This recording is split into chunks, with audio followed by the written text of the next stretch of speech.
मैंने 35 लाख रुपए खर्च करके दुनिया की लिमिटेड एडिशन मोटरसाइकिल खरीदी थी, लेकिन मेरे पड़ोसी ने उसे सिर्फ 3,000 रुपए में कबाड़ वाले को बेच दिया और ऊपर से बड़े गर्व से मुझसे कहने लगा कि उसने मेरा कचरा साफ कर दिया है और अब मुझसे 1500 रुपए सेवा शुल्क भी मांग रहा है। मैंने न कोई हंगामा किया और न ही गुस्सा दिखाया, बस बाइक की खरीद, रसीद और मॉडिफिकेशन की पूरी लिस्ट उठाई और सीधे पुलिस स्टेशन पहुंच गया। अब मैं भी देखना चाहता था कि जब पुलिस उसे बताएगी कि इस मामले की न्यूनतम सजा 10 साल से शुरू होती है, तब उसके चेहरे की मुस्कान बचती है या नहीं। मेरा नाम जो हैंग है, मैं बस एक साधारण नौकरी करने वाला इंसान हूँ, लेकिन मैंने अपनी 2 साल की पूरी कमाई लगाकर एक limited edition Kawasaki Ninja H2 खरीदी थी। उसके हर एक पार्ट को मैं खजाने की तरह संभालता था। उसके इंजन की आवाज मेरे लिए दुनिया का सबसे खूबसूरत संगीत थी और उसकी बॉडी की हर लाइन ताकत से भरी हुई लगती थी। मॉडिफिकेशन तो जैसे एक अंतहीन गड्ढा था। इटली से मंगवाए गए ब्रेम्बो ब्रेक कैलिपर की एक जोड़ी ही 10,000 से ज्यादा की थी। स्वीडन के ओलिंस टॉप ग्रेड शॉक एब्जॉर्बर 20,000 के थे और पूरी टाइटेनियम स्कॉर्पियन एग्जॉस्ट सिस्टम की कीमत भी 20,000 थी। कुल मिलाकर सिर्फ मॉडिफिकेशन पर ही 1,20,000 रुपए से ज्यादा खर्च हो चुके थे। ये बाइक सिर्फ एक वाहन नहीं थी, ये मेरी जवानी की याद थी, साधारण जिंदगी से लड़ने का मेरा सबसे बड़ा सहारा थी। मैंने उसे बिल्डिंग के नीचे एक ऐसे कोने में पार्क किया था जहाँ किसी को कोई परेशानी नहीं होती थी। हर शाम ऑफिस से लौटकर मैं पहले उसे साफ करता था, फिर ऊपर अपने घर जाता था। बाइक पार्क करने के तीसरे दिन मुझे एक फोन आया। कॉल मेरे पड़ोसी वांग जियानजुन की थी। वह मेरे सामने वाले फ्लैट में रहता था। लगभग 50 साल का रिटायर्ड मजदूर था और हमेशा दूसरों के मामलों में टांग अड़ाने का शौकीन था। किसने समय पर कचरा नहीं फेंका, किसने गाड़ी सही जगह पार्क नहीं की, हर बात में उसकी राय होती थी। लोग उसकी उम्र का सम्मान करते थे, इसलिए उससे बहस करने से बचते थे। हेलो, क्या तुम श्याओ झो हो? फोन उठाते ही उसकी आवाज में अजीब सा घमंड था। जी अंकल, मैं ही हूँ। कोई काम था? मैंने पूछा। नीचे जो मोटरसाइकिल खड़ी है वो तुम्हारी है ना? ये सुनते ही मेरा दिल धक से रह गया। हाँ, मेरी है। क्या हुआ? बहुत परेशानी कर रही थी। उसकी आवाज और ऊंची हो गई। हर दिन वहाँ खड़ी रहती थी, लोगों के चलने में दिक्कत होती थी। मैंने भौहें सिकोड़ ली। बाइक तो फूलों की क्यारी के पास एक खाली जगह पर खड़ी थी और किसी का रास्ता बिल्कुल नहीं रोकती थी। अंकल, वह जगह किसी को परेशान नहीं कर रही थी। क्या मतलब परेशान नहीं कर रही थी? मैं कह रहा हूँ तो कर रही थी। उसने मेरी बात बीच में ही काट दी। लेकिन चिंता मत करो, मैंने तुम्हारे लिए उसका इंतजाम कर दिया है। ये सुनते ही मेरे मन में बुरा अंदेशा पैदा हो गया। क्या मतलब इंतजाम कर दिया? मैंने पूछा। बेच दिया। उसकी आवाज में घमंड साफ झलक रहा था। मेरा एक कबाड़ वाले दोस्त है, मैंने उसे बेच दिया। मेरा दिमाग सुन्न हो गया। मैंने तुम्हारी बाइक बेच दी। क्या बुरा किया? 2 पहिए और लोहे के कुछ टुकड़े ही तो थे। 3,000 रुपए मिल गए। तुम्हें तो मेरा शुक्रिया अदा करना चाहिए। मेरी 35 लाख की बाइक उसकी नजर में सिर्फ 3,000 की कबाड़ थी और ऊपर से मुझे उसका धन्यवाद भी करना था। मैंने फोन कसकर पकड़ लिया। मेरी उंगलियों के जोड़ सफेद पड़ गए, लेकिन मैंने खुद को शांत रखा। गुस्सा एक पल में चरम पर पहुंचा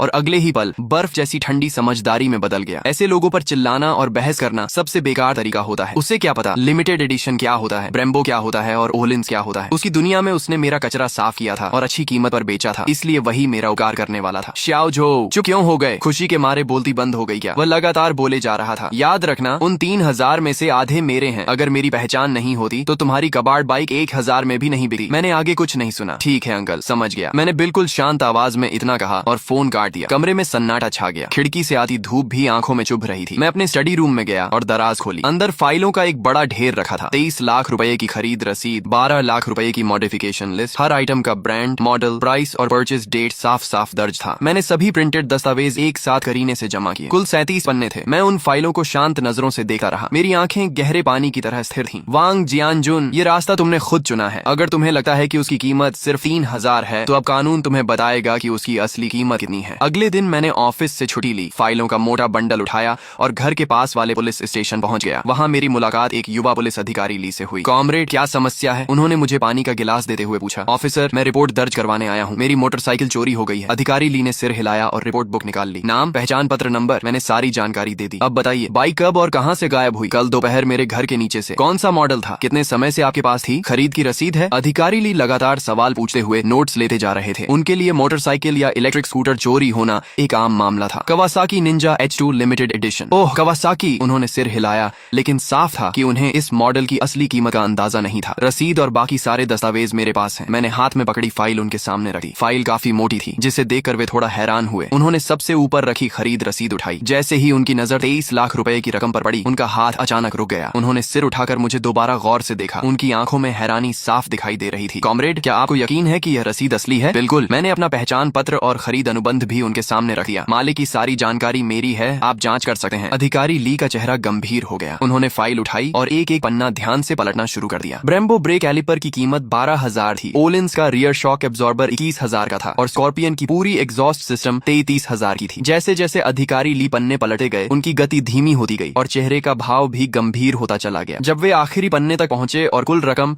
3,54,000 रुपए देखी तो उन्होंने गहरी सांस खींच ली। उनके पास बैठे एक उम्र दराज पुलिस अधिकारी भी आगे झुककर फाइल देखने लगे। कुछ देर बाद अधिकारी ली बोले, मुझे इस मामले की जानकारी हमारे स्टेशन इंचार्ज को देनी होगी। ये कहकर वे फाइल उठाकर जल्दी जल्दी स्टेशन इंचार्ज के ऑफिस की ओर चले गए। मुझे पता था कि मामला अब उसी दिशा में जा रहा है जिसकी मैंने उम्मीद की थी। कुछ हजार रुपए की बाइक चोरी होना और 3.5 लाख रुपए की बाइक चोरी होना पुलिस की नजर में दो बिल्कुल अलग स्तर की घटनाएं थी। पहले मामले में शायद सिर्फ रिपोर्ट लिखी जाती और आपको घर जाकर इंतजार करने को कहा जाता, लेकिन दूसरे मामले में स्पेशल इन्वेस्टिगेशन टीम बनती और तय समय में केस सुलझाने का दबाव होता। कुछ मिनट बाद एक मध्यम उम्र के अधिकारी जिनके कंधे पर 2 पट्टियां और एक सितारा लगा था, अधिकारी ली के साथ बाहर आए। आप मिस्टर जो हैं? उन्होंने पूछा। जी, मैंने खड़े होकर जवाब दिया। मैं इस थाने का प्रभारी हूँ, मेरा नाम झांग है। नमस्ते इंस्पेक्टर झांग, मैंने सम्मान से कहा। अधिकारी ली ने मुझे सारी जानकारी दे दी है। उन्होंने मेज पर रखी फाइलों की ओर इशारा किया। इन सभी दस्तावेजों की कॉपी सबूत के तौर पर रखी जाएगी। आपका मामला बहुत बड़ा है और इसकी प्रकृति भी गंभीर है। हमारा थाना इसे बेहद गंभीरता से ले रहा है। हम तुरंत एक स्पेशल टीम बनाकर जांच शुरू करेंगे और जल्द से जल्द आपकी बाइक वापस लाने की कोशिश करेंगे। मैंने सिर हिलाकर धन्यवाद दिया और फिर कहा, लेकिन जिसने मेरी बाइक ली है शायद मैं जानता हूँ कि वह कौन है। यह सुनते ही इंस्पेक्टर झांग की आंखें चमक उठी। कौन? उन्होंने तुरंत पूछा। मेरा पड़ोसी वांग जियानजुन। इसके बाद मैंने पिछली शाम फोन पर हुई पूरी बातचीत शब्दशः उन्हें सुना दी। मेरी बात खत्म होते ही कमरे में सन्नाटा छा गया। इंस्पेक्टर झांग की भौहें कसकर सिकुड़ गईं। तुम कहना चाहते हो कि तुम्हारे पड़ोसी ने 3.5 लाख रुपए की बाइक को कबाड़ समझकर 3,000 रुपए में बेच दिया? जी, फोन पर उसने यही कहा था। और उसने तुमसे उन 3,000 में से 1,500 रुपए भी मांगे? जी। इंस्पेक्टर झांग कुछ पल चुप रहे। इतने साल पुलिस सेवा में रहने के बावजूद शायद उन्होंने भी ऐसा अजीब मामला कभी नहीं देखा था। ये सिर्फ चोरी नहीं थी, ये मूर्खता, लालच और अज्ञानता का मिश्रण था। अधिकारी ली ने बगल में बैठे वरिष्ठ पुलिसकर्मी से धीरे से पूछा, सर, यह चोरी का मामला है, गबन का है या किसी और की संपत्ति को अवैध रूप से बेचने का? बुजुर्ग अधिकारी ने सिर हिलाया। जो भी हो, रकम 3 लाख से ज्यादा है। इतनी बड़ी राशि में सजा कम से कम 10 साल से शुरू होती है। उनके मुंह से निकला 10 साल। मेरे कानों में अलग ही वजन लेकर गूंजा। वह सिर्फ एक संख्या नहीं थी, वह न्याय का भार था। इंस्पेक्टर झांग ने तुरंत फोन उठाया और आदेश दिया, सभी यूनिट ध्यान दें, 3 मिनट में नीचे इकट्ठा हों, हम मौके पर जा रहे हैं। फिर उन्होंने मेरी ओर देखकर कहा, मिस्टर जो, आपने बहुत समझदारी दिखाई। आपने निजी झगड़ा करने के बजाय कानून पर भरोसा किया। यही सबसे सही तरीका था। अब आगे का काम हमें करने दीजिए। मैंने सिर हिलाया। मुझे पता था कि असली तमाशा अब शुरू होने वाला था। ऑफिस से बाहर निकलते ही मैंने देखा कि कई पुलिसकर्मी तैयार खड़े थे। अधिकारी ली ने मेरी ओर देखकर कहा, चलो इस वांग जियानजुन से मिलते हैं। पुलिस की गाड़ी बिना सायरन बजाए चुपचाप हमारे अपार्टमेंट के नीचे आकर रुकी। मैं, इंस्पेक्टर झांग, अधिकारी ली और 2 अन्य पुलिसकर्मी गाड़ी से उतरे। दोपहर का समय था। सोसाइटी में कई बुजुर्ग और बच्चे घूम रहे थे। जैसे ही लोगों ने पुलिस वालों को हमारी बिल्डिंग की ओर जाते देखा, सबकी नजरें हमारी तरफ मुड़ गईं। हम सीढ़ियां चढ़कर वांग जियानजुन के घर के सामने पहुंचे। अधिकारी ली ने दरवाजा खटखटाया। कौन है? अंदर से उसकी चिड़ी हुई आवाज आई। पुलिस, दरवाजा खोलो। अधिकारी ली की आवाज साफ और मजबूत थी। अंदर अचानक सन्नाटा छा गया। करीब 10 सेकंड बाद दरवाजा थोड़ा सा खुला। वांग जियानजुन ने आधा चेहरा बाहर निकाला। जैसे ही उसने पुलिस वालों और उनके पीछे खड़े मुझे देखा, वह एक पल के लिए स्तब्ध रह गया। अधिकारी साहब, आप लोग किसे ढूंढ रहे हैं? उसने बनावटी मासूमियत से पूछा। इंस्पेक्टर झांग आगे बढ़े और अपना पहचान पत्र दिखाया। एक चोरी के मामले में तुमसे पूछताछ करनी है। चोरी? उसकी आंखें तेजी से घूमी। फिर उसने दरवाजा पूरा खोल दिया और मेरी ओर उंगली दिखाते हुए जोर से बोला, अरे, अगर उस कबाड़ बाइक की बात है तो आपको मेरा पक्ष भी सुनना चाहिए। मैंने तो भलाई की थी, नीचे बेकार जगह घेर कर रखी थी, इसलिए मैंने उसे हटवा दिया। अब यह लड़का उल्टा पुलिस बुला लाया। बताइए, क्या कोई ऐसे एहसान का बदला देता है? वह ऐसे बोल रहा था जैसे असली पीड़ित वही हो। शोर सुनकर आसपास के पड़ोसी भी बाहर निकल आए। क्या हुआ? इतनी पुलिस क्यों आई है? सुना है बाइक का मामला है। वही नई बाइक जो झो ने खरीदी थी। इतनी सुंदर बाइक कबाड़ कैसे हो गई? लोग आपस में फुसफुसाने लगे। मैं अब भी चुपचाप खड़ा था और उसे बोलने दे रहा था। इंस्पेक्टर झांग ने बिना भाव बदले पूछा, वांग जियानजुन, हमारे कुछ सवाल हैं, सच सच जवाब देना। क्या वह बाइक तुमने बेची थी? हाँ, मैंने बेची थी। उसने सीना ठोके हुए कहा। 3,000 रुपए में बेची और आधे पैसे इसे देने वाला था, लेकिन इसने तो सीधे पुलिस बुला ली। किसने तुम्हें किसी और की संपत्ति बेचने का अधिकार दिया? इंस्पेक्टर झांग की आवाज ठंडी हो गई। अधिकार? वह बाइक सार्वजनिक जगह घेर कर खड़ी थी। मैं भी इस सोसाइटी का निवासी हूँ, इसलिए मुझे उसे हटाने का हक है और मैंने तो उसके लिए पैसे भी बनवा दिए। मैंने उसकी मदद की है। भीड़ में कई लोग हंस पड़े। ऐसी दलील उन्होंने पहले कभी नहीं सुनी थी। इंस्पेक्टर झांग ने बहस करने की जरूरत नहीं समझी। उन्होंने अधिकारी ली से एक दस्तावेज लिया और उसके सामने खोल दिया। वांग जियानजुन, आंखें खोलकर देखो, यह बाइक मालिक जो हेंग की खरीद रसीद और मॉडिफिकेशन लिस्ट है। बाइक की मूल कीमत 2,30,000 रुपए और मॉडिफिकेशन पर 1,24,000 रुपए खर्च हुए हैं। कुल कीमत 3,54,000 रुपए है। हमारे कानून के अनुसार इतनी बड़ी रकम की चोरी पर 10 साल से लेकर उम्र कैद तक की सजा हो सकती है। इंस्पेक्टर झांग का हर शब्द हथौड़े की तरह उसके दिमाग पर गिर रहा था। वांग जियानजुन की आंखें दस्तावेज पर जमी रह गईं। उसके चेहरे का घमंड और अकड़ पल भर में गायब हो गई। उसकी आंखें फैल गईं और मुंह खुला रह गया। गले से बस टूटी फूटी आवाज निकल रही थी, नहीं, यह असंभव है। एक मोटरसाइकिल की कीमत 3 लाख से ज्यादा कैसे हो सकती है? तुम लोग झूठ बोल रहे हो, सब मिलकर मुझे फंसा रहे हो। उसकी आवाज कांप रही थी। तभी उसकी पत्नी ली छुई हुआ घर के अंदर से भागी हुई बाहर आई। क्या हुआ? क्या बात है? लेकिन जैसे ही उसने दरवाजे पर पुलिस और बाहर जमा पड़ोसियों की भीड़ देखी, उसके चेहरे का रंग भी उड़ गया। अधिकारी साहब, जरूर कोई गलतफहमी हुई है। मेरे पति तो बहुत सीधे साधे इंसान हैं। इंस्पेक्टर झांग ने उसे ठंडी नजर से देखा। गलतफहमी? तुम्हारे पति ने अपने पड़ोसी की 3,54,000 रुपए की बाइक 3,000 में बेच दी है, इसे तुम गलतफहमी कहती हो? ये सुनते ही ली छुई हुआ की आंखें फट गई। क्या 3,54,000? उसकी चीख पूरे गलियारे में गूंज उठी। उसी पल वहां मौजूद हर व्यक्ति ने गहरी सांस खींची। सबकी नजरें मेरी ओर मुड़ गईं। पहले उनमें सहानुभूति थी, फिर हैरानी और अब सम्मान था। किसी ने कल्पना भी नहीं की थी कि नीचे खड़ी वह मोटरसाइकिल एक घर की डाउन पेमेंट जितनी कीमत रखती है। वांग जियानजुन का चेहरा पूरी तरह सफेद पड़ चुका था। वह दरवाजे का सहारा लेकर खड़ा था और ऐसा लग रहा था कि किसी भी पल गिर जाएगा। 3,54,000, 10 साल से ज्यादा की जेल, ये दो बातें उसके दिमाग में हथौड़े की तरह गूंज रही थीं और उसकी सारी हिम्मत टूट चुकी थी। तभी उसकी पत्नी ने उसका हाथ पकड़कर जोर जोर से हिलाना शुरू किया। जल्दी बताओ, बाइक किसे बेची थी? जल्दी उसे वापस लाओ। 3 लाख से ज्यादा की रकम हम कहां से भरेंगे? वांग जियानजुन के होंठ कांप रहे थे, लेकिन काफी देर तक उसके मुंह से एक शब्द भी नहीं निकला। बोलते ही अधिकारी ली आगे आए और सख्त आवाज में बोले, वांग जियानजुन, अभी और तुरंत हमें बताओ कि तुमने बाइक किसे बेची है और खरीदार कहाँ है? वांग जियानजुन की आंखों में पूरी तरह निराशा छा चुकी थी। उसने अपनी पत्नी की ओर देखा और टूटे हुए शब्दों में बोला, मैंने कबाड़ खरीदने वाले को बेच दी थी। अब वो इंसान भी नहीं मिल रहा और पैसे भी मैंने जुआ खेलकर हार दिए। ये सुनते ही ली छुई हुआ जोर से रो पड़ी। वह जमीन पर बैठ गई और हाथ पैरों के सहारे घिसटते हुए मेरी ओर आई और मेरे पैंट पकड़ ली। श्याओ झो, नहीं मिस्टर झो, कृपया हमारे साथ दया करो और मेरे पति को छोड़ दो। वह बस एक बूढ़ा और समझदार न होने वाला इंसान है, उसे कुछ नहीं पता। उसकी चीखें बेहद दर्दनाक और टूटे हुए भावों से भरी थी। उसके चेहरे पर आंसू और नाक बह रही थी और अब उसमें पहले जैसा कोई घमंड नहीं बचा था। आस पास खड़े पड़ोसी इशारे कर करके बातें कर रहे थे। सच में 3,50,000? हे भगवान, इस बार तो वांग जियानजुन फंस गया। ये फंसना नहीं है, ये तो सीधा खुद को मशीन में डालने जैसा है। ठीक ही हुआ, हमेशा छोटे फायदे उठाता था, अब सजा मिल गई। मैं नीचे देखकर ली छुई हुआ को देख रहा था। मेरे चेहरे पर कोई भाव नहीं था। दया शायद थोड़ी हो, लेकिन दया के साथ अक्सर गलत कामों की जिम्मेदारी भी जुड़ी होती है। अगर आज मेरी बाइक सिर्फ 3,000 की होती तो क्या वह लोग ऐसे ही रोते? नहीं, तब वे दोनों मिलकर मुझे ही गलत साबित करते और ऊपर से 1,500 रुपए भी खुशी खुशी रख लेते। मैंने हल्के से अपना पैर खींचा और उसके हाथ से खुद को छुड़ाया और शांत आवाज में कहा, ये बातें तुम अदालत में जाकर कहना। मेरी आवाज तेज नहीं थी, लेकिन वहाँ मौजूद हर इंसान तक साफ पहुँच गई। ली छुई हुआ स्तब्ध रह गई और मुझे अविश्वास से देखने लगी। शायद उसने नहीं सोचा था कि मैं इतने हालात में भी इतना ठंडा रह सकता हूँ। इंस्पेक्टर झांग ने अधिकारी ली की तरफ इशारा किया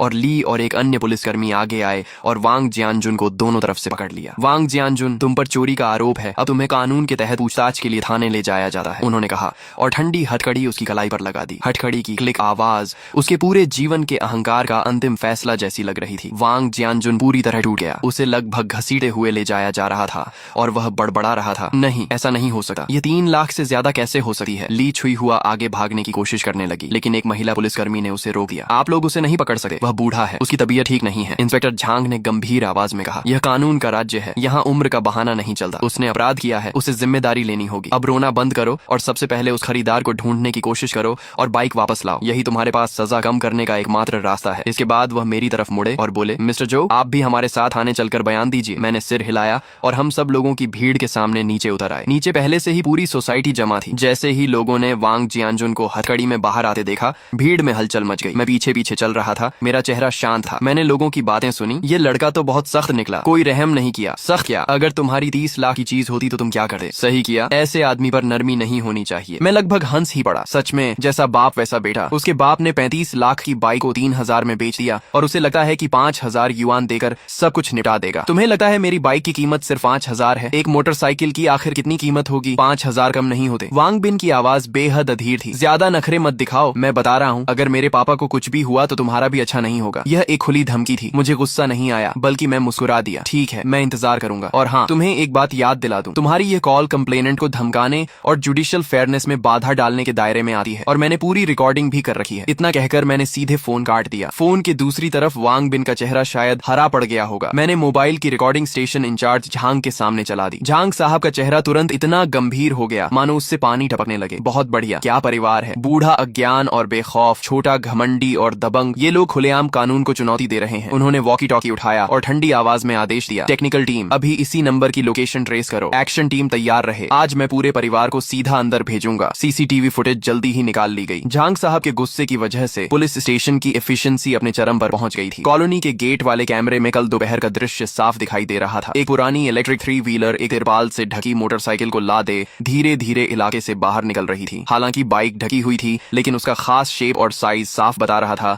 कि वह मेरी निंजा H2 थी। वही है। मैंने स्क्रीन पर घास की टोपी पहने आदमी की ओर इशारा किया। फुटेज जूम करो और उसका चेहरा साफ निकालो। झांग साहब ने आदेश दिया। टेक्निकल स्टाफ ने तुरंत काम शुरू किया और थोड़ी ही देर में उसकी एक साफ साइड फेस फोटो प्रिंट कर दी गई। ये फोटो लेकर आसपास के स्क्रैप यार्ड और कम्युनिटीज में पूछताछ करो, मुझे यह आदमी चाहिए। पुलिसकर्मी तुरंत निकल पड़े। मैं स्टेशन में ही रुक गया और खबर का इंतजार करने लगा। इंतजार का समय बेहद कठिन था। मुझे नहीं पता था मेरी बाइक किस हालत में होगी। क्या उसे पूरी तरह खोलकर पार्ट्स में बदल दिया गया होगा या कहीं छिपा दिया गया होगा। मैं सबसे बुरे नतीजे के बारे में सोचना भी नहीं चाहता था। करीब 1 घंटे बाद झांग साहब के वॉकी टॉकी से आवाज आई, रिपोर्ट सर, आदमी मिल गया है शहर के बाहरी इलाके में एक बड़े स्क्रैप रिसाइकलिंग फैक्ट्री में। बाइक? झांग साहब ने तुरंत पूछा। बाइक भी यही है, पूरी तरह सुरक्षित। जैसे ही मैंने पूरी तरह सुरक्षित सुना, मेरी तनी हुई नसें आखिरकार ढीली पड़ गईं। ऐसा लगा जैसे शरीर की सारी ताकत निकल गई हो और मैं कुर्सी से टिक गया। बहुत बढ़िया, मैंने लंबी सांस छोड़ी। झांग साहब के चेहरे पर भी मुस्कान आ गई। मिस्टर जो, चलिए हम साथ चलकर देखते हैं। हम तुरंत गाड़ी से शहर के बाहरी इलाके वाले स्क्रैप रिसाइकलिंग फैक्ट्री की ओर निकल पड़े। कच्ची और उबड़ खाबड़ सड़क पर लगभग 15 मिनट तक झटके खाने के बाद हम वहां पहुंचे। सामने का दृश्य काफी विशाल था। पुरानी धातु, प्लास्टिक और कार्डबोर्ड के ढेर छोटे छोटे पहाड़ों जैसे लगे हुए थे। हवा में जंग और इंजन ऑयल की मिली जुली अजीब सी गंध फैली हुई थी। मेरी निंजा H2 वहां ऐसे खड़ी थी जैसे कोई राजकुमार गलती से झुग्गी बस्ती में पहुंच गया हो। एक बड़े टिन शेड के नीचे मेरी बाइक को और भी बड़े वाटरप्रूफ कवर से ढका गया था। कुछ पुलिसकर्मी उसके पास पहरा दे रहे थे और लियू नाम का स्क्रैप डीलर जमीन पर बैठा उदास चेहरे के साथ पूछताछ झेल रहा था। मैं तेजी से आगे बढ़ा और एक झटके में कवर हटा दिया। वही परिचित कवासाकी ग्रीन रंग फिर से मेरी आंखों के सामने था। बाइक थोड़ी गंदी हो गई थी, उस पर धूल जमी हुई थी। बाएं साइड मिरर पर हल्की सी खरोंच थी। इसके अलावा सब कुछ ठीक था। Brembo brake calipers, Olin suspension और अक्रापोविच एग्जॉस्ट सब अपनी जगह मौजूद थे। मैंने हाथ बढ़ाकर बाइक की ठंडी बॉडी को हल्के से छुआ। दिल में अनगिनत भाव उमड़ पड़े। ऐसा लग रहा था जैसे कोई खोया हुआ खजाना वापस मिल गया हो। ऑफिसर ली उस समय बॉस लियू का बयान लिख रहे थे। बताओ क्या हुआ था? लियू रोने जैसा चेहरा बनाकर बोला, ऑफिसर मैं बेगुनाह हूँ। उस वांग नाम के आदमी ने कसम खाकर कहा था कि यह उसके बेटे की बेकार पड़ी टूटी फूटी बाइक है जो जगह घेर रही है और वह इसे हटवाना चाहता है। मुझे बाइक अच्छी लगी तो मैंने एक सवाल पूछ लिया। उसने कहा 3000 युआन दो और अभी ले जाओ। मुझे भी शक हुआ था। ये बाइक किसी भी तरह कबाड़ नहीं लग रही थी, लेकिन मैंने सोचा मुफ्त का मौका है, छोड़ना बेवकूफी होगी, इसलिए मैंने उसे 3000 दिए और बाइक ले आया। ऑफिसर ली ने ठंडी आवाज में कहा, यह साफ साफ स्टोलन प्रॉपर्टी खरीदने का मामला है। तुम जानते थे कि सामान की ओरिजिन संदिग्ध है, फिर भी सस्ते में खरीद लिया। लियू ने जल्दी से सफाई दी। मेरा ऐसा इरादा नहीं था। बाइक लाने के बाद मुझे भी लगने लगा कुछ गड़बड़ है। ये बाइक बहुत नई थी, इसके पार्ट्स में पहचान भी नहीं पा रहा था, लेकिन महसूस हो रहा था कि ये बेहद महंगे हैं। मैं एक स्क्रैप कलेक्टर हूँ, ऐसी चीज खोलने की हिम्मत कैसे करता। मैंने बस सोचा था पहले इसे छिपा देता हूँ, फिर मामला शांत होने पर किसी बाइक एक्सपर्ट से पूछूंगा और अच्छी कीमत पर बेचने की कोशिश करूंगा। मैं कसम खाता हूँ मैंने इंजन तक स्टार्ट नहीं किया। उसकी बातों ने दूसरी तरफ से मेरी बाइक की वैल्यू साबित कर दी। एक स्क्रैप कलेक्टर तक समझ गया था कि यह कोई साधारण बाइक नहीं है। सिर्फ वांग जियानजुन जैसा अज्ञानी और घमंडी इंसान ही इसे कबाड़ समझ सकता था। झांग साहब मेरे पास आए और मेरे कंधे पर हाथ रखा। मिस्टर जो, हमने अपना वादा निभा दिया, आपकी बाइक वापस मिल गई। धन्यवाद झांग साहब, और सभी ऑफिसर्स का भी बहुत बहुत धन्यवाद। मैंने दिल से उनका धन्यवाद किया। यह तो हमारा कर्तव्य है, झांग साहब ने कहा। अब यह बाइक केस से जुड़ा सबूत है, इसलिए फिलहाल हमारी कस्टडी में रहेगी। जब केस की सुनवाई पूरी हो जाएगी तब इसे आपको वापस सौंप दिया जाएगा। मैंने समझदारी से सिर हिलाया। इसके अलावा नुकसान सिर्फ खरोंच तक सीमित नहीं है। यह एक लिमिटेड एडिशन बाइक है। किसी भी गैर आधिकारिक तरीके से इसे हिलाने या स्टोर करने से इसकी पेंट सरफेस, इलेक्ट्रिकल सिस्टम और परफॉर्मेंस पर संभावित असर पड़ सकता है। इन सब की प्रोफेशनल इंस्पेक्शन और असेसमेंट होनी चाहिए। मेरी बात सुनकर झांग साहब एक पल के लिए चौंके, फिर सिर हिलाया। तुम सही कह रहे हो, हम तुम्हारी राय पूरी तरह अप्रेजल एजेंसी तक पहुंचाएंगे। अब मामला लगभग खत्म हो चुका था। चोरी का सामान भी मिल गया था और आरोपी भी पकड़ लिए गए थे। वांग जियानजुन पर चोरी का आरोप लगभग तय हो चुका था। जहां तक बॉस लियू की बात ही, वह चोरी का सामान खरीदने के अपराध से नहीं बच सका था, लेकिन क्योंकि उसने पूरा सहयोग किया था और बाइक भी सुरक्षित थी, इसलिए संभवतः उसे हल्की सजा मिलेगी। इसी दौरान दूसरी टीम के पुलिसकर्मियों से भी खबर आई। वांग जियानजुन का बेटा वांग बिन उसकी अपनी कंपनी में मिल गया था और उसे भी पुलिस स्टेशन लाया जा चुका था। झांग साहब ने मेरी तरफ देखकर मुस्कुराते हुए कहा, मिस्टर जो, आज स्टेशन में काफी हलचल होने वाली है, चलिए वापस चलते हैं और देखते हैं कि उस लड़के के पास अब क्या कहने को बचा है। हम स्टेशन लौटे। अंदर प्रवेश करते ही मैंने देखा कि एक सूट पहना हुआ, बालों में चमकदार तेल लगाए एक युवा आदमी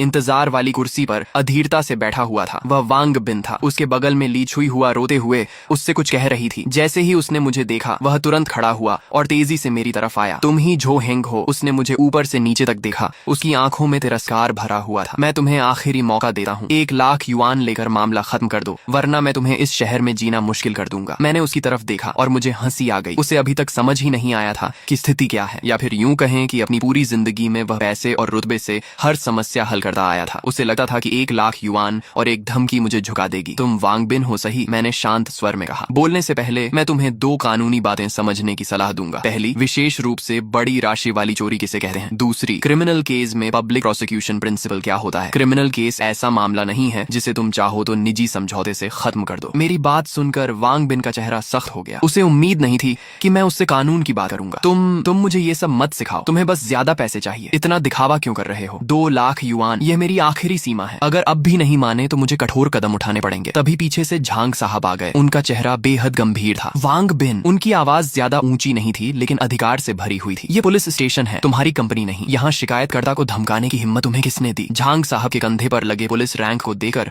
वांग बिन की अकड़ तुरंत आधी रह गई। मैंने उन्हें धमकाया नहीं, मैं तो बस समझौता करना चाहता था। समझौता? झांग साहब ने ठंडी हंसी हंसते हुए कहा, तुम्हारे पिता ने 35 लाख युआन की चीज चुराई और तुम 2 लाख युआन देकर समझौता करना चाहते हो। काफी समझदार हिसाब लगाते हो। और फोन पर मिस्टर जो को धमकाने वाली रिकॉर्डिंग भी हमारे पास मौजूद है। जुडिशियल फेयरनेस में बाधा डालने और मलिशियस डेफेमेशन का एक और आरोप जोड़ लो। लगता है तुम अपने पिता का साथ देने जेल जाना चाहते हो। झांग साहब की हर बात वांग बिन के दिल पर हथौड़े की तरह पड़ रही थी। उसके माथे पर ठंडा पसीना आ गया। आखिरकार उसे समझ में आया कि यह कोई छोटी मोटी परेशानी नहीं थी जैसी वह पहले संभालता आया था। उसके बगल में बैठी ली छुई हुआ तो डर के मारे रोना भी भूल चुकी थी और सिर्फ कांप रही थी। ऑफिसर, गलतफहमी है, सब गलतफहमी है। वांग बिन का स्वर अचानक नरम हो गया। उसने चेहरे पर जबरदस्ती मुस्कान लाने की कोशिश की जो रोने से भी ज्यादा बदसूरत लग रही थी। मैं अभी अभी बिजनेस ट्रिप से लौटा हूँ, मुझे पूरी बात पता नहीं थी। गुस्से में गलती हो गई, कृपया बुरा मत मानिए। मेरे पिताजी ने जानबूझकर ऐसा नहीं किया, बस उम्र के कारण उनका दिमाग ठीक से काम नहीं कर रहा था। लेकिन झांग साहब उसकी बातों में आने वाले नहीं थे। जानबूझकर किया या नहीं इसका फैसला कानून करेगा। अभी वांग जियानजुन पर चोरी का आरोप है, लियू पर चोरी का सामान खरीदने का और तुम पर जुडिशियल फेयरनेस में बाधा डालने का। तुम सबकी जांच होगी। ऑफिसर ली, इन माँ बेटे को भी पूछताछ कक्ष में ले जाइए और अलग अलग पूछताछ कीजिए। ऑफिसर ली आगे बढ़े और उन्हें चलने का इशारा किया। वांग बिन का चेहरा पूरी तरह सफेद पड़ गया। उसने मदद की उम्मीद में मेरी तरफ देखा लेकिन मैंने केवल ऐसा भाव दिया मानो मैं कुछ नहीं कर सकता। अगर पहले समझदारी दिखाई होती तो आज यह दिन नहीं देखना पड़ता। जब उन्हें ले जाया गया तो ऑफिस आखिरकार शांत हो गया। झांग साहब ने मुझे एक गिलास पानी दिया। मिस्टर जो, आपको यह तमाशा देखना पड़ा। कोई बात नहीं, दुनिया बड़ी है और हर तरह के लोग होते हैं। झांग साहब ने आह भरी। सच है, यह परिवार जरूरत से ज्यादा बिगड़ चुका है। मैंने अभी अभी वांग बिन की जांच करवाई है। उसकी खुद की एक छोटी कंपनी है और बाहर भी वह हमेशा दबंगई करता फिरता है। उसे लगता है कि पैसा हर समस्या हल कर सकता है। इस बार उसे लॉ बेस्ड सोसाइटी की अच्छी शिक्षा मिलेगी। इसके बाद सब कुछ तय प्रक्रिया के अनुसार चलता गया। वांग जियानजुन ने चोरी के अपराध को पूरी तरह स्वीकार कर लिया। बॉस लियू ने भी माना कि उसने लालच में आकर संदिग्ध स्रोत वाली बाइक सस्ते में खरीद ली थी। वांग बिन और ली छुई हुआ भी रिकॉर्डिंग और कानून के दबाव के सामने सारी सच्चाई बताने पर मजबूर हो गए। क्योंकि सबूतों की चेन पूरी थी और तथ्य स्पष्ट थे, इसलिए मामला जल्द ही प्रोसिक्यूटर ऑफिस को भेज दिया गया। उधर मैंने भी एक वकील नियुक्त कर लिया जो सिविल कॉम्पेंसेशन लॉ सूट संभालने वाला था। मेरी मांग बहुत सीधी थी। पहली, वांग जियानजुन की क्रिमिनल रिस्पॉन्सिबिलिटी तय हो और किसी भी हालत में उसे माफी न मिले। दूसरी, वह मेरी सारी आर्थिक हानि की भरपाई करे। इसमें बाइक की डिप्रिशिएशन कॉस्ट, प्रोफेशनल इंस्पेक्शन और रिपेयर फीस, साथ ही बाइक चोरी होने के दौरान मेरे ट्रांसपोर्टेशन एक्सपेंसेस भी शामिल थे। वकील ने मेरे सारे बिल्स और सबूतों की जांच के बाद अनुमान लगाया कि कॉम्पेंसेशन कम से कम 40 लाख युआन होगा, उससे कम नहीं। जब यह खबर वांग बिन तक पहुंची तो सुना गया कि उसने गुस्से में घर का एक एंटीक वेस तोड़ दिया। अगले कुछ दिनों में मैं पूरी कॉलोनी का मशहूर व्यक्ति बन गया। लोग मुझे सम्मान और डर के मिश्रण वाली नजरों से देखने लगे। अब कोई भी मेरे घर के सामने गलत तरीके से गाड़ी पार करने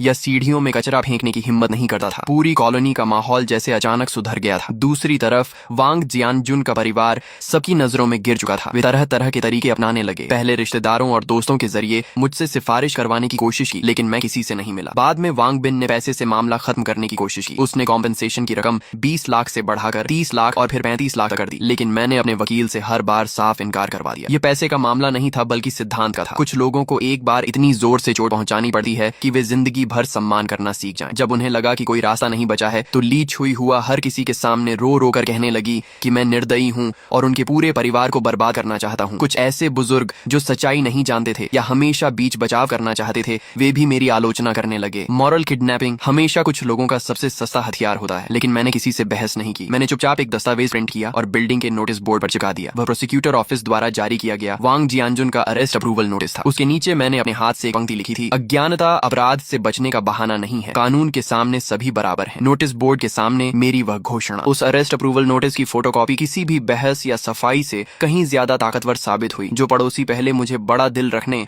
और माफ कर देने की सलाह दे रहे थे, अब वे मुझे देखते ही रास्ता बदल लेते थे। उनकी नजरों में सम्मान के साथ साथ एक हल्का सा डर भी था। वे मुझसे नहीं डरते थे बल्कि उस तरीके से डरते थे जिसमें मैं आम लोगों की तरह व्यवहार नहीं करता था, लेकिन फिर भी पूरी तरह कानून और तर्क के दायरे में रहता था। ली छुई हुआ का रोना धोना भी बंद हो गया। वह अब बिल्डिंग के नीचे बैठकर खुद को बेचारा साबित करने की कोशिश नहीं करती थी, क्योंकि नोटिस बोर्ड के सामने से गुजरने वाला हर व्यक्ति उसे तिरस्कार भरी नजरों से देखता था। लेकिन मैं जानता था कि यह सिर्फ तूफान से पहले की शांति है। वांग परिवार इतनी आसानी से हार मानने वाला नहीं था, खासकर वांग बिन। वह ऐसा इंसान था जो हमेशा पैसे और ताकत से समस्याएं हल करता आया था। पुलिस स्टेशन से बाहर आने के बाद उसने एक बार भी मुझसे संपर्क नहीं किया। यह बिल्कुल असामान्य था। उसके स्वभाव के हिसाब से या तो वह बुरी तरह बौखला चुका होता या फिर किसी बड़े षड्यंत्र की तैयारी कर रहा होता। मैंने लापरवाही नहीं की। मैंने अपने वकील को फोन किया और वांग बिन को लेकर अपनी चिंता बताई। वकील ने मुझे सावधान रहने, अपनी पर्सनल सेफ्टी का ध्यान रखने और हर गतिविधि पर नजर रखने की सलाह दी। साथ ही उसने बताया कि क्रिमिनल केस अब प्रोसिक्यूटर ऑफिस के पब्लिक प्रोसिक्यूशन प्रोसेस में प्रवेश कर चुका है। वांग जियानजुन की जेल की सजा लगभग तय मानी जा रही थी। हमारी सिविल लॉ सूट भी आधिकारिक रूप से दाखिल की जा चुकी थी और अब सिर्फ सुनवाई का इंतजार था। ऊपर से देखने पर सब कुछ सही दिशा में बढ़ रहा था, लेकिन मेरे दिल की बेचैनी लगातार बढ़ती जा रही थी। सोमवार को मैं हमेशा की तरह ऑफिस काम पर गया। मैं जिस कंपनी में काम करता था वह एक मध्यम आकार की इंटरनेट एंटरप्राइज थी जो एंटरप्राइज सर्विसेज का काम करती थी। मैं वहाँ प्रोजेक्ट मैनेजर था। न बहुत बड़ा पद और न बहुत छोटा। काम काफी रहता था, लेकिन नौकरी सम्मानजनक थी। जैसे ही मैं ऑफिस पहुंचा मुझे माहौल कुछ अजीब लगा। सहकर्मी मुझे देकर नजरें चुरा रहे थे। कुछ लोग जो आमतौर पर मेरे काफी करीबी थे कुछ कहना चाहते थे, लेकिन कह नहीं पा रहे थे। मेरे दिल में अचानक एक झटका सा लगा। लगता है आखिरकार वह चाल चल दी गई थी। मैं अपनी सीट पर जाकर बैठा और कंप्यूटर चालू ही किया था कि एडमिनिस्ट्रेशन डिपार्टमेंट का एक कर्मचारी मेरे पास आया। जो हैंग, मिस्टर चेन आपको अपने ऑफिस में बुला रहे हैं। मिस्टर चेन हमारी कंपनी के मालिक थे। 40 साल से ऊपर उम्र, तेज दिमाग और बेहद सक्षम व्यक्ति। वह आमतौर पर मेरे जैसे स्तर के कर्मचारियों को सीधे अपने ऑफिस नहीं बुलाते थे। लगता है वांग बिन के हाथ अब कंपनी तक पहुंच चुके थे। मैंने गहरी सांस ली, अपने कपड़े ठीक किए और जनरल मैनेजर ऑफिस की तरफ चल पड़ा। ऑफिस का दरवाजा खुला हुआ था। मिस्टर चेन अपनी बड़ी कुर्सी पर बैठे थे। उनके चेहरे पर कोई खास भाव नहीं था। ये समझना मुश्किल था कि वह खुश हैं या नाराज। मिस्टर चेन, आपने बुलाया? मैंने पूछा। बैठो। उन्होंने सामने वाली कुर्सी की ओर इशारा किया। मैं बैठ गया और अपनी कमर सीधी रखी। मैंने खुद से कोई सफाई देने की कोशिश नहीं की, क्योंकि मुझे पता था कि मेरे आने से पहले वांग बिन अपनी तरफ की कहानी में खूब मिर्च मसाला लगाकर उन्हें सब कुछ बता चुका होगा। अब देखना यह था कि मिस्टर चेन किसकी बात पर भरोसा करते हैं। करीब आधा मिनट खामोशी रही। फिर आखिरकार मिस्टर चेन बोले, जो हैंग, आज मुझे एक फोन आया था दिंगशेंग ग्रुप के वांग बिन का। दिंगशेंग ग्रुप वांग बिन की कंपनी का नाम था। नाम सुनने में बड़ा लगता था, लेकिन असल में वह एक छोटी सप्लाई चेन कंपनी ही थी। हालांकि हाल ही में वे हमारी कंपनी के साथ एक कोऑपरेशन प्रोजेक्ट पर बातचीत कर रहे थे। अगर वह डील हो जाती तो हमारी कंपनी को अच्छा खासा ऑर्डर मिल सकता था। उसने मुझे तुम्हारे बारे में बहुत कुछ बताया। मिस्टर चेन की नजरें मेरे चेहरे पर टिक गईं, जैसे वह मेरी प्रतिक्रिया पढ़ना चाहते हो। उसका कहना है कि तुम एक बुजुर्ग पड़ोसी को जेल भिजवाने पर तुले हुए हो। उसने यह भी कहा कि तुम ब्लैकमेल कर रहे हो और 40 लाख युआन का कॉम्पेंसेशन मांग रहे हो। उसका दावा है कि तुम्हारा कैरेक्टर प्रॉब्लमैटिक है और तुम्हें कंपनी में रखना हमारे लिए रिस्क हो सकता है। उन्होंने वांग बिन की बातों को शांत स्वर में दोहराया, लेकिन मैं महसूस कर सकता था कि इस शांति के पीछे एक निर्णय लेने वाले व्यक्ति की गहरी जांच छिपी हुई थी। शायद मेरी नौकरी का भविष्य इसी बातचीत पर निर्भर था। मैंने तुरंत विरोध नहीं किया। जब वह बोल चुके तब मैंने धीरे से कहा, मिस्टर चेन, क्या उसने आपको बताया कि मेरे उस पड़ोसी ने मेरे साथ क्या किया था? मिस्टर चेन ने सिर हिलाया। नहीं, उसने बस इतना कहा कि यह एक मामूली पड़ोसी विवाद था। मैं मुस्कुरा दिया। मेरे पास एक मोटरसाइकिल है जिसे मैंने 35 लाख युआन में खरीदा था। मेरे पड़ोसी ने मेरी गैर मौजूदगी में उसे कबाड़ समझकर सिर्फ 3000 युआन में बेच दिया। फिर उसने मुझे फोन करके कहा कि वह मुझे 1500 युआन हिस्सा देने को तैयार है। उसके बाद उसका बेटा यानी वांग बिन मुझे फोन पर धमकाने लगा कि मैं 5 लाख युआन लेकर मामला खत्म कर दूं। जब मैंने मना कर दिया तो वह पुलिस स्टेशन तक आ गया और पुलिस वालों के सामने मुझे धमकाने लगा कि वह मुझे इस शहर में जीने नहीं देगा। क्या उसने आपको यह सब बताया? मेरी हर बात के साथ मिस्टर चेन की भौहें और सिकुड़ती गईं। जब मैं बोल चुका तो उनका चेहरा काफी गंभीर हो चुका था। मैंने अपना ब्रीफकेस खोला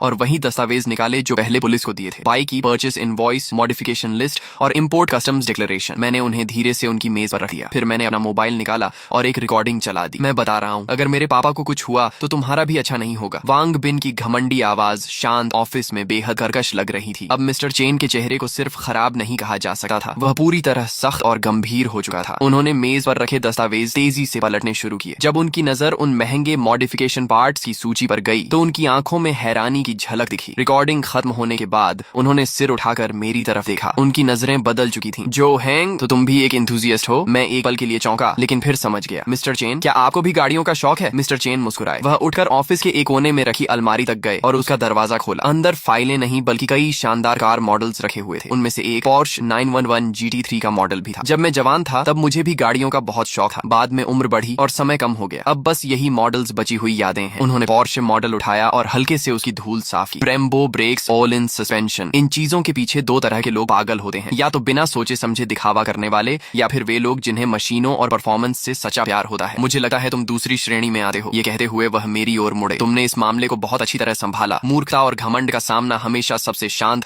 और सबसे तेज हथियार से करना चाहिए, ताकि सामने वाले को जिंदगी भर याद रहने वाला सबक मिले। हमारी कंपनी को तुम्हारे जैसे प्रिंसिपल वाले, रूल्स मानने वाले और लॉजिकल सोच रखने वाले कर्मचारियों की जरूरत है, न कि वांग बिन जैसे घमंडी और कानून को न मानने वाले बेवकूफों की। मेरे दिल पर रखा भारी पत्थर आखिरकार हट गया। मैंने सही अंदाजा लगाया था। मिस्टर चेन ऐसे इंसान थे जो खुद सोचते थे और तथ्यों के आधार पर फैसला लेते थे। जहां तक दिंगशेंग ग्रुप के साथ कोऑपरेशन प्रोजेक्ट की बात है, मिस्टर चेन वापस अपनी कुर्सी पर बैठे। उन्होंने मेज पर रखा फोन उठाया और इंटरनल लाइन मिलाई। दिंगशेंग ग्रुप के साथ चल रही कोऑपरेशन नेगोशिएशन तुरंत समाप्त की जाती है। कारण यह है कि मैं ऐसी कंपनी के साथ काम नहीं कर सकता जो बिजनेस कोऑपरेशन का इस्तेमाल हमारी कंपनी के इंटरनल अफेयर्स में हस्तक्षेप करने और हमारे कर्मचारियों को धमकाने के लिए करती हो। मुझे डर है कि भविष्य में वे हमारी कंपनी को भी इसी तरह दबाव में लेने की कोशिश करेंगे। उन्होंने फोन रख दिया और मेरी तरफ देखकर संतोष भरी मुस्कान दी। जो हैंग, तुम्हारी वजह से मुझे एक महत्वपूर्ण बात समझ में आई। तुमने समय रहते कंपनी के लिए एक बड़ा खतरा भी टाल दिया। जब मैं उनके ऑफिस से बाहर निकला तो मुझे लगा जैसे बाहर की धूप भी पहले से ज्यादा चमकदार हो गई हो। रास्ते में कुछ सहकर्मी मिले। उनके चेहरों पर पहले जो चिंता और सहानुभूति थी वह अब जिज्ञासा और सम्मान में बदल चुकी थी। स्पष्ट था कि दिंगशेंग ग्रुप के साथ डील कैंसिल होने की खबर कंपनी में फैल चुकी थी। मैंने ज्यादा कुछ नहीं कहा, बस हल्की मुस्कान के साथ सिर हिलाया और अपनी सीट पर वापस आकर बैठ गया। मुझे पता था कि वांग बिन की मेरी करियर में रुकावट डालने की कोशिश पूरी तरह नाकाम हो चुकी थी। सिर्फ नाकाम ही नहीं,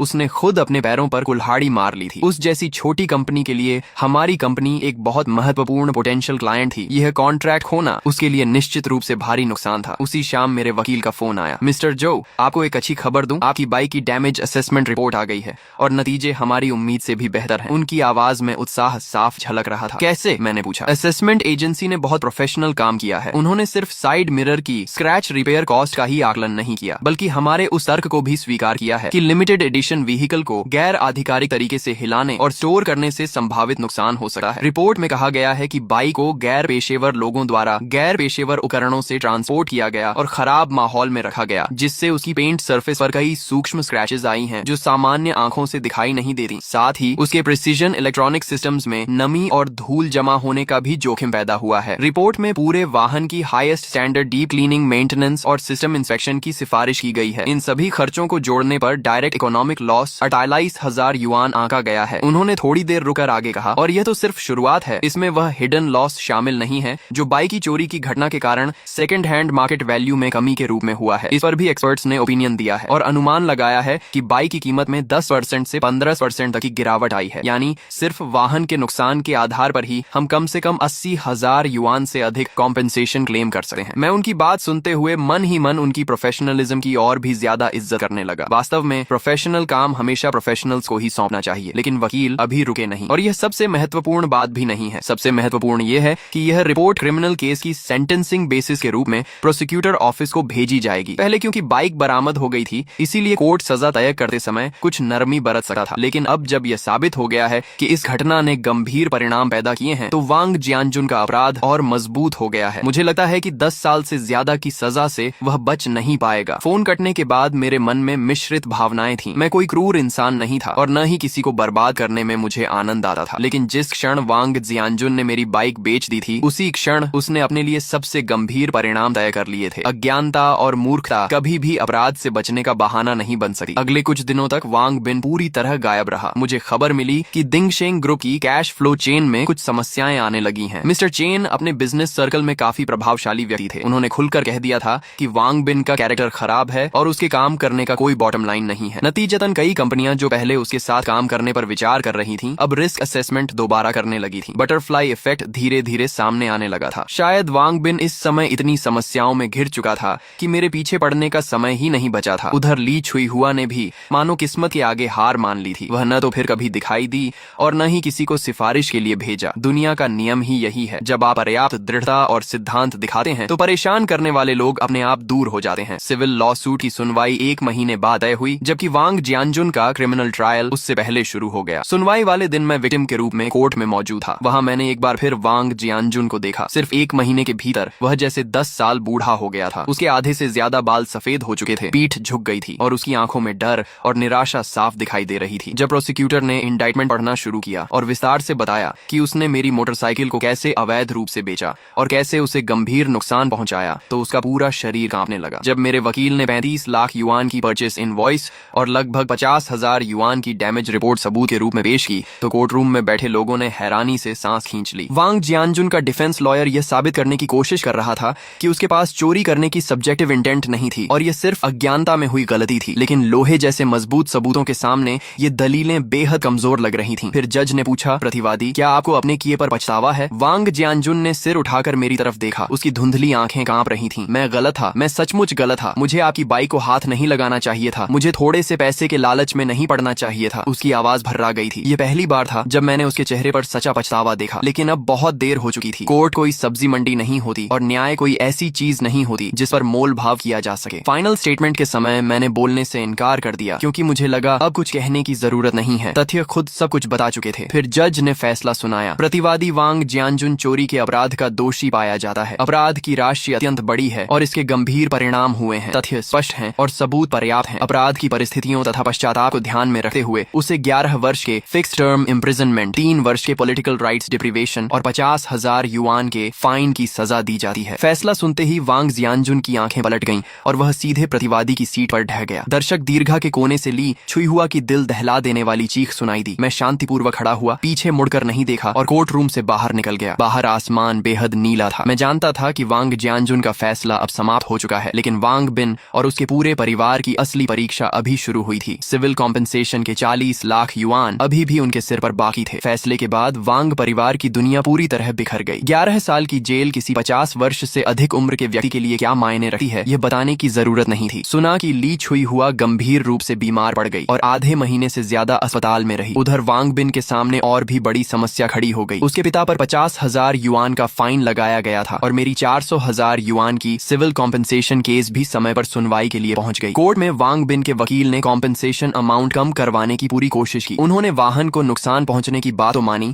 लेकिन कॉम्पेंसेशन की रकम पर आपत्ति जताई। उनका कहना था कि खासकर second hand market value reduction वाला हिस्सा केवल अनुमान है और उसका कोई कानूनी आधार नहीं है। लेकिन मेरे वकील बिल्कुल शांत रहे। उन्होंने एक नया सबूत पेश किया। देश की सबसे प्रतिष्ठित यूज्ड व्हीकल असेसमेंट एजेंसी द्वारा जारी की गई प्रोफेशनल इवैल्यूएशन रिपोर्ट। उस रिपोर्ट में विस्तार से बताया गया था कि मेरी लिमिटेड एडिशन निंजा H2 को चोरी किए जाने और लंबे समय तक खराब वातावरण में रखने के कारण उसकी कलेक्शन वैल्यू और मार्केट सर्कुलेशन वैल्यू को स्थायी नुकसान पहुंचा है। रिपोर्ट का निष्कर्ष था कि उसकी वैल्यू लॉस लगभग 80,000 से 120,000 युआन के बीच है। हमने बीच का आंकड़ा लेते हुए 100,000 युआन का दावा किया। ये रिपोर्ट किसी भारी मुक्के की तरह साबित हुई जिसने विपक्षी वकील की बची खुची उम्मीदों को भी चकनाचूर कर दिया। अंततः कोर्ट ने लगभग पूरी तरह मेरे दावों का समर्थन किया और फैसला सुनाया कि वांग जियानजुन और उसके परिवार को मेरी सभी आर्थिक हानियों की भरपाई करनी होगी। कुल कॉम्पेंसेशन अमाउंट 336,000 युआन तय की गई। पहले से लगाए गए 50,000 युआन के क्रिमिनल फाइन को जोड़ दिया जाए तो वांग परिवार को कुल मिलाकर 430,000 युआन से ज्यादा की रकम चुकानी थी। एक साधारण नौकरी पेशा परिवार के लिए यह रकम किसी पहाड़ से कम नहीं थी और वांग बिन के लिए तो यह ऐसा झटका था जिससे उबरना आसान नहीं था। फैसला आने के अगले ही दिन से उसने अपनी संपत्ति बेचनी शुरू कर दी। उनका वह पुराना घर जिसमें वे 20 साल से ज्यादा समय से रह रहे थे, बिक्री के लिए बाजार में डाल दिया गया। ली छुई हुआ के गहने, उसकी BMW कार और यहाँ तक कि उसकी कंपनी के महंगे ऑफिस इक्विपमेंट तक सेकंड हैंड वेबसाइट्स पर बेचने के लिए डाल दिए गए।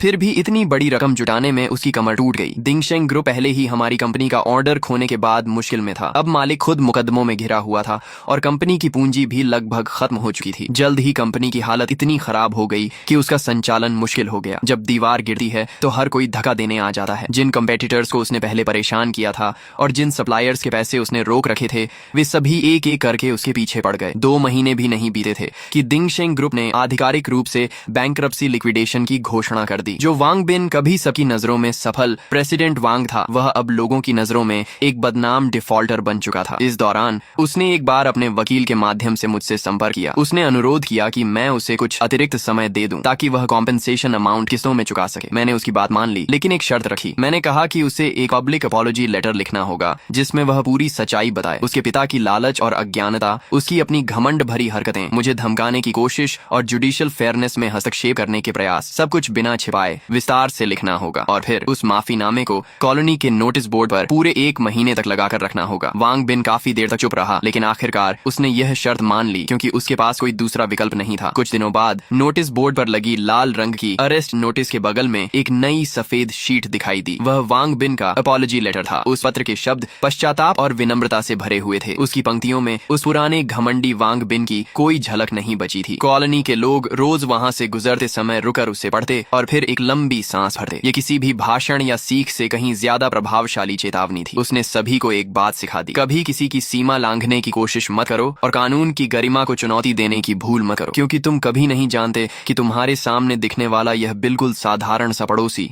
असल में किस ताकत और किस सिद्धांत के सहारे खड़ा है। मेरी मोटरसाइकिल भी आखिरकार पुलिस स्टेशन से वापस मिल गई। मैं उसे शहर के सबसे अच्छे सर्विस सेंटर में ले गया और वहां उसकी सबसे कॉम्प्रिहेंसिव मेंटेनेंस और रेस्टोरेशन करवाई। कॉम्पेंसेशन के पैसों का एक हिस्सा उसी में खर्च हो गया और बाकी रकम मैंने बचा कर रखी। जिंदगी मानो फिर से अपने पुराने रास्ते पर लौट आई थी। मैं अब भी वही साधारण प्रोजेक्ट मैनेजर था जो हर दिन मेट्रो पकड़कर ऑफिस जाता था। लेकिन जब मैं दोबारा अपनी कवासाकी निंजा H2 पर बैठा, थ्रॉटल घुमाया और उस परिचित इंजन रोर को सुना तो मेरा मन पहले जैसा नहीं रहा था। अब वह बाइक सिर्फ साधारण जिंदगी के खिलाफ मेरा हथियार नहीं थी, बल्कि मेरे सिद्धांतों पर टिके रहने और न्याय की रक्षा करने का एक मेडल बन चुकी थी। एक शाम मैं शहर की एक्सप्रेसवे पर बाइक चला रहा था कि हेलमेट के ब्लूटूथ ईयरफोन में फोन बज उठा। कॉल मिस्टर चेन की थी। जो हैंग, कहाँ हो? उन्होंने पूछा। सर, बाहर बाइक चला रहा हूँ, मैंने जवाब दिया। तुम्हें एक अच्छी खबर देनी है। उनकी आवाज बेहद खुश लग रही थी। वांग बिन वाला प्रोजेक्ट तो कैंसिल हो गया था ना, लेकिन उस प्रोजेक्ट की क्लाइंट कंपनी को हमारी कंपनी में काफी दिलचस्पी हो गई है। उन्होंने सुना कि हमने अपने एम्प्लॉय की रक्षा के लिए कोऑपरेशन छोड़ दी और वे हमारी कॉर्पोरेट कल्चर से बहुत प्रभावित हुए। आज उन्होंने आधिकारिक रूप से हमारे साथ कॉन्ट्रैक्ट साइन कर लिया है। कॉन्ट्रैक्ट अमाउंट वांग बिन वाले प्रोजेक्ट से 3 गुना बड़ा है और सबसे मजेदार बात, उनकी कंपनी के बॉस एक सीनियर मोटरसाइकिल एंथुसियस्ट हैं। उन्होंने खास तौर पर तुम्हें मिलने के लिए कहा है। कह रहे थे कि ओलिन सस्पेंशन ट्यूनिंग पर तुमसे चर्चा करनी है। फोन पर मिला। यह निमंत्रण मेरे लिए अप्रत्याशित था, लेकिन मैं जल्दी ही समझ गया कि शायद यह मेरी जिंदगी का एक बड़ा अवसर हो सकता है। ठीक है सर, मैं कभी भी उपलब्ध हूँ, मैंने कहा। मिस्टर चेन हंस पड़े। अच्छा, मैं तुम्हें बाद में वीचैट पर एड्रेस भेजता हूँ, अच्छे से तैयार होकर आना। हमारी कंपनी की इज्जत मत डुबो देना। फोन कट गया और मेरे दिल में एक गर्माहट सी भर गई। उनकी बातें मजाकिया जरूर थीं, लेकिन उनमें अपनापन साफ झलक रहा था। उन्होंने मुझे सिर्फ एक एम्प्लॉई नहीं बल्कि ऐसा इंसान माना था जिसे आगे बढ़ाना और सही लोगों से मिलवाना चाहिए। ऐसा विश्वास पैसे से नहीं खरीदा जा सकता। शुक्रवार शाम 7 बजे मैं मिस्टर चेन द्वारा भेजे गए एड्रेस पर पहुंचा। वह शहर के बीचों बीच स्थित एक टॉप लेवल प्राइवेट क्लब था। बाहर कोई साइन बोर्ड नहीं था, सिर्फ एक भारी एबनी वुड डोर थी। दरवाजे पर खड़े अटेंडेंट ने विनम्रता से मेरी पहचान की पुष्टि की और फिर मुझे अंदर ले गया। क्लब का इंटीरियर लो की लेकिन बेहद लग्जूरियस था। हर छोटी बड़ी डिटेल असाधारण टेस्ट को दर्शा रही थी। मिस्टर चेन गुआनलान नाम के प्राइवेट रूम में मेरा इंतजार कर रहे थे। जब मैंने दरवाजा खोला तो देखा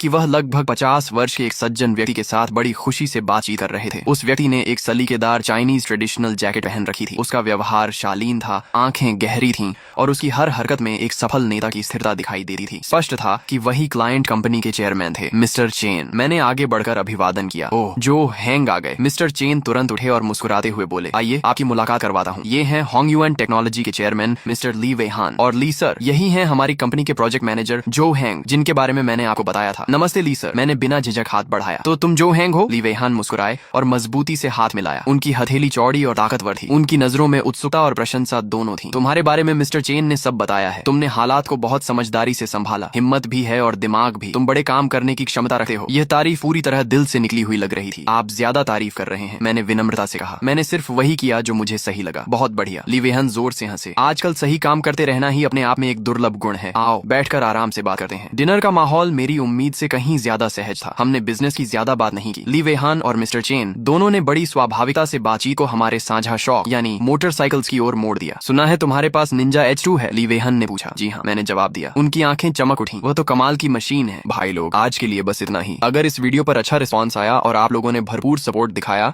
तो मैं कल ही इसका नेक्स्ट पार्ट अपलोड कर दूंगा। वीडियो पसंद आई हो तो लाइक कर देना, चैनल सब्सक्राइब कर लेना और कमेंट में जरूर बताना कि आपको स्टोरी कैसी लगी। मिलते हैं नेक्स्ट पार्ट में।